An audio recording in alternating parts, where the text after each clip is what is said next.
La dinámica del funcionamiento del círculo mágico consiste en pequeñas reuniones de 15 a 30 minutos que requiere una práctica constante. Y esta es la clave del secreto, maestros, la práctica constante, porque es posible que cuando ustedes comiencen, quizás emocionados con la estrategia, y de repente los estudiantes, ahora que han estado todo el tiempo con el celular, en la televisión, en la casa, no ha habido de repente una orientación como la que hubieran tenido con ustedes como maestros, han perdido o han reducido su capacidad de atención mucho más de la que ya tenían quizás cuando estaban en clases, de repente van a escuchar muy poquito, pero en la medida en que lo sigamos practicando, lo sigamos reforzando, esta capacidad de atención y de escucha va a irse incrementando. Aquí la clave es la constancia de esta práctica. Y recordemos que las competencias socioemocionales no se trabajan solo en la hora de tutoría, sino que se trabajan a lo largo de toda la jornada de trabajo con los chicos. Por eso, a lo largo de todo lo que es el tema de la convivencia, las interacciones con los estudiantes, ¿no? Por eso su práctica es importante. Hay una metáfora muy bonita que dice qué es lo que puede lograr cambios más fuertes, ¿no? Y dan el ejemplo de una piedra y el agua. ¿Cuál es más fuerte, la piedra o el agua? Algunos pueden decir la piedra, porque con la piedra puedo romper un vidrio, puedo romper algo y tiene un efecto inmediato sobre las cosas, por su peso, por su dureza. Sin embargo, la gota de agua con una constancia permanente, poco a poco, a veces de manera imperceptible, decimos no pasa nada. Sin embargo, la piedra va debilitándose poco a poco, va filtrando el agua, va penetrando en sus estructuras más profundas.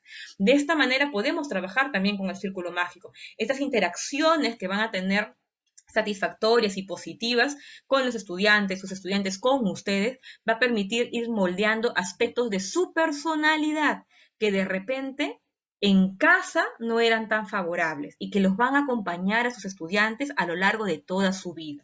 Por eso les invitamos a practicar esta estrategia, pero la clave es la constancia en su práctica. Es decir, todos los días, por ejemplo, 15, 30 minutos semanales puede ser un buen principio y además se puede incorporar como parte de la estrategia o desarrollo general de la tutoría, ¿no? Los temas de interés son variados y la participación es voluntaria. No podemos forzar que los estudiantes hablen. De repente al inicio habla un estudiante, hablan dos, hablan tres. Hay que seguir reforzando, hay que seguir entrenándolos. Hay que ver qué temática proponemos para que se sientan en confianza de hablar. De repente las primeras sesiones no pueden ser tan profundas si es que no hemos trabajado el tema de habilidades sociales, habilidades socioemocionales, el tema de las emociones. Si no lo hemos trabajado, de repente va a tomar un tiempo para que los chicos recién puedan contarnos cómo se sienten, qué emociones están experimentando.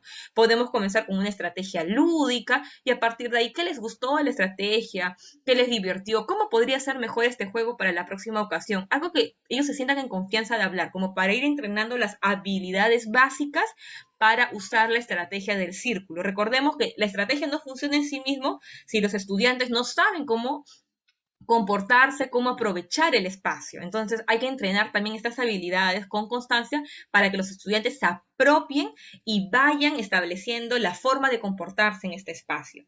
Se apoyan en elementos motivadores, lo vamos a ver luego en la siguiente lámina. En este espacio nuevamente se evitan los juicios, las críticas, las burlas o cualquier tipo de agresión verbal o sutil. Se promueve un lenguaje amable, un trato respetuoso entre los participantes y para eso es fundamental nuevamente el ejemplo del maestro. Doy un ejemplo muy cortito para no extenderme aquí. Digamos que un estudiante dijera que está triste porque su mamá le riñó, le llamó la atención en la mañana. ¿Cuál debería ser la respuesta de su docente? Veamos dos posibilidades. Una de ellas le podría decir, uy, qué pena, a mí también me daba mucha tristeza cuando mi mamá me reñía.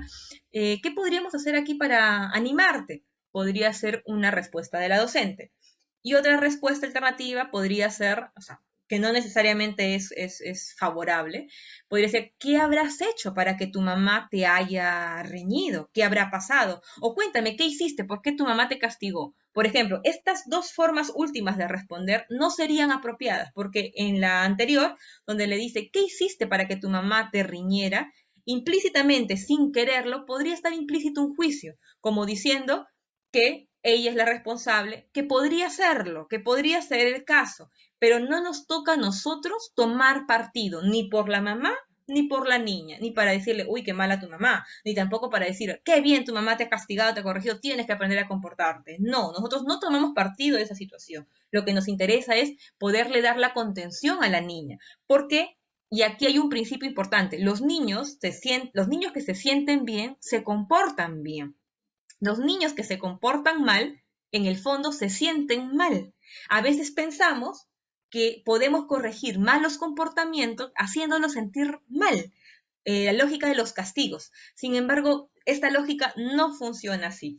Y de repente, si es que esta es la primera vez que escuchan el webinar en escuelas efectivas, esto puede resultar como algo muy contradictorio con las formas de enseñanza que hemos aprendido a lo largo de nuestra vida.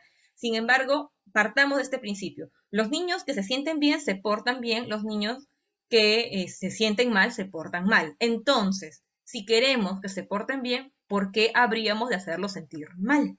¿No? Entonces, eso para tenerlo en cuenta. Y si alguna vez se portan mal, posiblemente sea un error porque no sabían cómo hacerlo mejor. Entonces, no se trata de hacerlos sentir peor, sino de enseñarles a cómo hacerlo mejor. Por eso es importante que el clima del círculo mágico, y aquí el docente es clave con su ejemplo, con su forma de ser, con su forma de hablar, que pueda modelar este clima positivo entre los niños. Y se puede trabajar desde el nivel inicial hasta con adultos, es decir, los directores, directoras que están presentes en este espacio pueden trabajar también el círculo mágico con sus docentes. Y si alguno de ustedes quiere trabajarlo con los padres y madres de familia, también podría hacerlo. Solo hay que tener en cuenta que si es un primer contacto, hay que elegir con mucho cuidado la primera actividad, porque recordemos que recién en los primeros contactos están modelando las habilidades para hacerlo adecuadamente. A veces cuando se trabaja con adultos, es común que cuando se hace una pregunta que para alguien pueda resultar incómoda, de repente el adulto pueda lanzar como una broma irónica para generar el alivio de la tensión, pero esta broma irónica puede estar afectando a alguien de los participantes. Y eso es algo que no debemos permitir cuando se trabaja la técnica del círculo mágico, porque lo que se estaría promoviendo es la inhibición de la participación de las personas que se hayan visto afectadas por este tipo de broma. Entonces, mucho ojo, mucha observación al elemento de evitar juicios, críticas, burlas o cualquier tipo de agresión verbal, así esta sea muy sutil y casi imperceptible. Siguiente lámina, por favor.